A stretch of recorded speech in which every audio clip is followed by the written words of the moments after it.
ఆది కాండము 39వ అధ్యాయము 9వ వచనం చదవండి. ఓకేనా?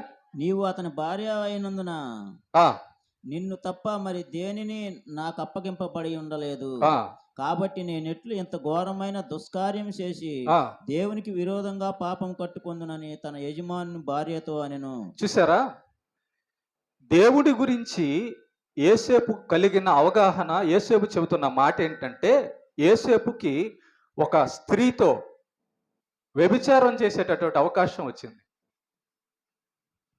ఒక అధికారి యొక్క భార్య, ఆమెకి డబ్బు ఉంది, అధికారం ఉంది, ఏదైనా చేయొచ్చు.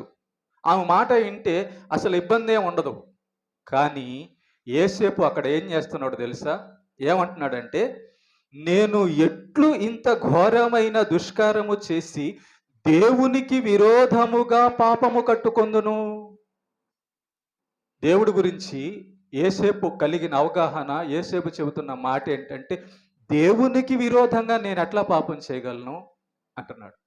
అంటే కనిపెడుతున్నాడు అనమాట, ఏది దేవుడికి నచ్చేది, ఏది దేవుడికి నచ్చంది. కనిపెడుతూ దేవునికి విరుద్ధమైనది నేను చేయకూడదు అనుకొని దేవుని ఎడల కలిగి ఉన్నాడు అవగాహన యోసేపు. మనం అలాంటి అవగాహన కలిగి ఉన్నామా? చూస్తున్నామా? దేవుడికి నచ్చని కార్యాలు ఏవి చూసి ఇది దేవుడికి నచ్చని కార్యం కాబట్టి నేను చేయకూడదు, దేవుడు బాధపడతాడు అని మన జీవితం అలా ఉందా? యోసేపు జీవితం అలా ఉంది.